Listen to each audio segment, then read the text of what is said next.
सलामुअलैकुम। तो हम पढ़ रहे हैं पास पेपर्स भी सारे नहीं पढ़े, मतलब 2-3 हज़ार पास पेपर्स हैं मेरे पास, जिनमें से वो पास पेपर्स जो टीओएस के अकॉर्डिंग है। टीओएस आपको पता है क्या होता है, टेबल ऑफ स्पेसिफिकेशन, या आपके पास जो टॉपिक का कंटेंट होता है आपके सब्जेक्ट का वो।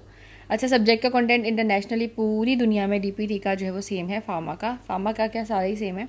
तो उसके हिसाब से जो सबसे इंपॉर्टेंट बीसीक्यू से, लाइक जो टीओएस में लिखा हुआ होता है कि इस वाले टॉपिक के इतने परसेंट होंगे, इस वाले टॉपिक के इतने परसेंट वेटेज होगी क्वेश्चंस की, उसके अकॉर्डिंग जो है वो सबसे बेस्ट और करेक्ट जो है वो ये डेटा है। ये आपकी बुक से भी रेजोनेट करता है, और जितने मेरी आप जाके देखेंगे वीडियोस, जितनी मेरी वाइवा स्पीक की वीडियोस हैं और पेपर की वीडियोस हैं, वो उसमें जो भी कोई कमेंट करता है वो ये बताता है कि भाई बहुत ज़्यादा रेजोनेट करते हैं। क्यों रेजोनेट करते हैं? क्योंकि हम 50-60 पेपर उठाते हैं, 50-60 पेपरों में जो मोस्ट कॉमन आते ही आते हैं सवाल, सिर्फ वो नोट डाउन करते हैं और उसकी वीडियोस बनाते हैं। तो अब देखिए, कुछ टॉपिक्स ऐसे होते हैं जिनको पेपर देने वाला बंदा उनको क्या कहना चाहिए कि कभी भी छोड़ ही नहीं सकता, उनको लाजमी कंपलसरी उन टॉपिक्स को ऐड करना होता है, क्योंकि वो एक ओवरव्यू होते हैं कि भाई बच्चे को ये चीज़ें पता हैं या नहीं पता है। ठीक है, वो टॉपिक अगर आप करके चले जाएंगे, यानी 60 क्वेश्चन आते हैं, एक सवाल 2 नंबर का होता है, तो 60 एमसीक्यूज आते हैं, ठीक है ना। हम तो अगर आप 20 से 25 भी अगर आपकी इन वीडियोज़ को देखकर लग जाते हैं तो पासिंग की तो आपकी ईजिली हो जाती है। तो जब पूरी वीडियो जब चल रही हो, अगर आपने स्लाइड्स पढ़ी हुई हैं तो आप ये वीडियोस लाजमी देखें, बुक पढ़ते हैं तो वीडियोस लाजमी देखें, क्योंकि आप एक दफ़ा पढ़ेंगे आपको दोबारा वीडियोस देखने की ज़रूरत पड़ेगी नहीं। लेकिन वो लोग जिन्होंने कंटेंट देखा ही नहीं है, ना बुक देखी है ना स्लाइड्स देखी है, वो लोग देख रहे हैं, तो बराह करम इस वीडियो का स्क्रीनशॉट भी ले लीजिएगा और सुनते भी रहिएगा, क्योंकि बहुत से पॉइंट्स ऐसे होते हैं जो मुझे याद आ जाते हैं, जो मैंने पढ़ा था पास्ट में, तो मैं वो अब इसके साथ जो है वो डिस्कस कर लेती हूँ, लाइक फिजियोलॉजी, एनाटमी, जो भी इससे रिलेटेड होती है। तो क्या होता है, नॉलेज में इजाफा हो जाता है और वो वाली बातें भी फिर पेपर में काम आ जाती हैं। आइए स्टार्ट करते हैं, अपने फ्रेंड्स के साथ ज़रूर शेयर कर दीजिएगा। Okay, intravenous anaesthetic includes barbiturates, local anaesthesia include lidocaine, follow are the autonomic except. ठीक है भाई, बहुत सारे ऑटोनॉमिक फ्लेक्सेस होते हैं, लेकिन इस सिवाय एक के कौन सा आर्म फ्लेक्स जो ऑटोनॉमिक नहीं है। About autonomic functions, autonomic nerve initiate to the smooth muscle modified. Okay, what is autonomic nerve system? Autonomic nerve system क्या होता है? It is a part of central nervous system which is independent of its wish. ठीक है, the system that controls the smooth cardiac gland and its activities autonomic nerve system. Sympathetic supply is not responsible for spleen contraction. Okay, parasympathetic nerves causes broncho constriction. Stimulate of sympathetic nervous system causes increase in heart rate, force of contraction and rate of conduction. Okay, acceleration of heart is caused by stimulation of sympathetic nervous system. Parasympathetic nerves कौन कौन से होती हैं? oculomotor, facial, glossopharyngeal and vagus nerves. Parasympathetic tone is mostly responsible for the reduction of spontaneous discharge of the heart, of the discharge rate of the sinus node. ठीक है, blockage of alpha adrenoreceptor likely to cause tachycardia. A physiological action of epinephrine produced by contact with beta adrenergic receptor is myocardial infarction. Physiology पढ़ी है अगर, मैंने guided की upload किया हुआ data, तो उसमें देखेंगे आपके फिजियोलॉजिकल एपिनेफ्रिन का फिजियोलॉजिकल एक्शन क्या है। अगर वो बीटा एड्रेनर्जिक रिसेप्टर के साथ कांटेक्ट में आ जाए तो फिर वो मायोकार्डियल इन्फेक्शन करा देती है। Acetylcholine is binding to nicotinic receptor. ठीक है, एसिटाइलकोलिन जो है वो निकोटिनिक रिसेप्टर के साथ बाइंड कर जाता है। Okay, increase release of epinephrine from adrenal medulla during muscular exercise causes glycogenolysis. Okay, sympatholitic drugs are those which block adrenergic receptors. Inhibitors of choline esterase enzyme is hemicholinum. Atropine causes, atropine क्या कराता है कि भाई paralysis of accommodation during reading. Okay, accommodation समझ रहे हैं यहाँ पे, paralysis of accommodation during reading. The substance that block neurotransmitter includes, वो सब्जेक्ट जो न्यूरोट्रांसमीटर को, वो सब्सटेंस जो न्यूरोट्रांसमीटर को जो है वो ब्लॉक कर देता है, उसमें कौन कौन से होते हैं? इसमें बोtulinum टॉक्सिन जो है वो लाजमी होता है। Activation masculine receptor by acetylcholine, okay, is caused by either stimulate और इनहिबिट। अगर मस्कुलिन एक्टिवेट हो जाए, अगर मस्कुलिन जो है वो एक्टिवेट हो जाएगा बाय एसिटाइलकोलिन, तो वो क्या कराएगा? या तो स्टिमुलेशन कराएगा, इनहिबिशन कराएगा। हमने जितने भी अपने हार्मोन्स पढ़े हैं, जैसे ग्रोथ हार्मोन पढ़े, ग्रोथ हार्मोन इनहिबिशन या स्टिमुलेशन सारा जो है वो एक ही कर रहा होता है, इससे ही हार्मोन काम कर रहा होता है। इट डिपेंड्स कि उसको उस वक्त जो है वो कौन सा फीडबैक मिला है। Okay, which of the following agents has a pure beta agonist effects in circulation? It is isoproterenol. A 3-year-old child admitted emergency with suspicious atropine overdose inhibited by cardiac rate, increased cardiac rate. Okay. Epinephrine does not causes increased concentration of cardiac rate. 50 years old 50 years old being propanol due to his partial AV heart block. Nervous system divided into these system. Nervous system जो है वो कौन से system में divide हुआ है? Peripheral और central nervous system में. अच्छा, वहाँ 3-4 ऑप्शन थे. सिंपैथेटिक पैरासिम्पैथेटिक भी अलग से दिया हुआ था. तो जो बिल्कुल ही बोंगा बच्चा होगा ना, जिसने कुछ भी पढ़ा नहीं होगा, तो वो जाकर उस पर टिक कर सकता है. बाकी जिन्होंने थोड़ी सी भी फिजियोलॉजी एनाटमी की एक आध क्लास ले ली ना, तो वो इसका आंसर सही दे के आएगा. और ये आया था लाजमी सवाल, बता दूँ. Peripheral system includes autonomic nervous system and somatic. Autonomic system includes enteric and sympathetic. अब देखो, क्योंकि वहाँ पर लिखा हुआ था कि आपका जो नर्वस सिस्टम है उसमें से 4 से 5 सवाल आएंगे, तो उसके हिसाब से उन्होंने 4 से 5 सवाल यहाँ पे दिए हैं. नर्वस सिस्टम कौन से 2 सिस्टम में डिवाइडेड है? पेरिफेरल और सेंट्रल में. फिर पेरिफेरल नर्वस सिस्टम किस चीज़ से मिलकर बना हुआ है? ऑटोनॉमिक नर्वस सिस्टम और सोमैटिक नर्वस सिस्टम से मिलकर बना हुआ है. फिर ऑटोनॉमिक नर्वस सिस्टम किस चीज़ से मिलकर बना हुआ है? एंटेरिक सिंपैथेटिक और पैरासिम्पैथेटिक से जो है मिलकर बना हुआ है.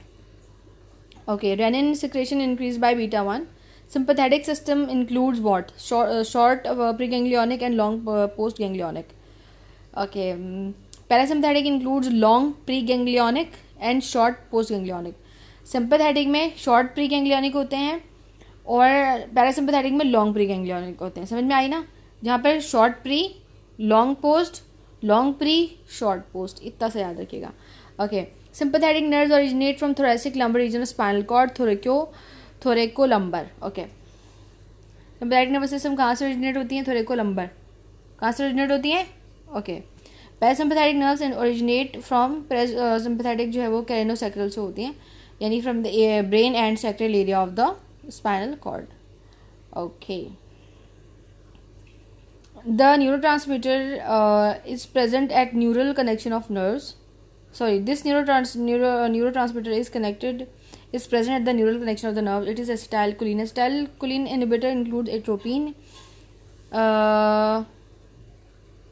furosemide is diuretic used in heart failure. Beta block used treatment hypertension. Beta blockers कौन से treatment में यूज होते हैं? हाइपरटेंशन में दिए जाते हैं. Class 1 and anti-arrhythmia includes lidocaine. Class 2 anti-arrhythmia include esmolol. Class 3, अच्छा, अब ये इसके भी 3 सवाल होने थे, तो इन्होंने 3 मतलब मज़े के दिए हैं कि क्लास 1 एंटी-आर्रhythmia जो है वो लाइडोकिन होता है, क्लास 2 होता है एस्मोलोल, क्लास 2 होता है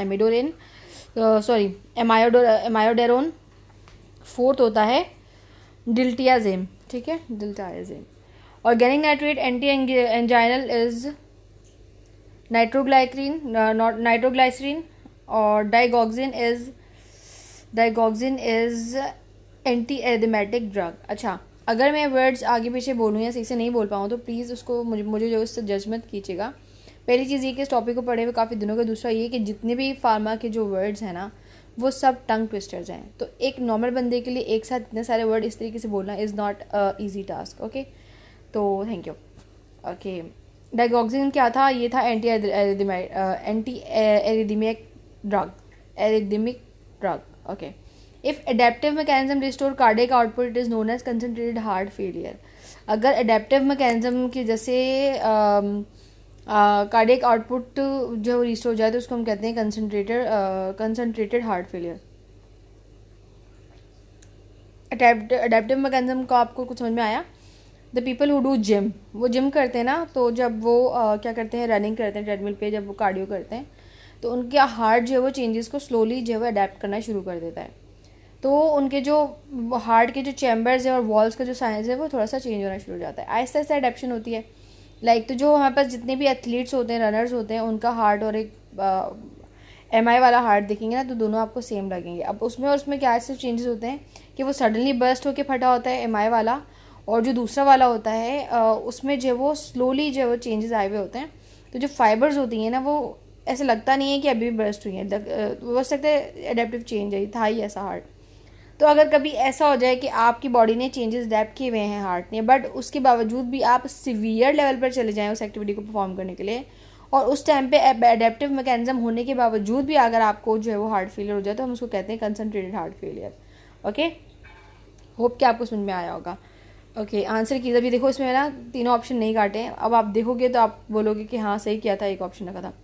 transport of choline is inhibited by hemicholinium, release of neurotransmitter is blocked by hemicholinium, it break down egg in synaptic cleft, acetylcholine esterase enzyme।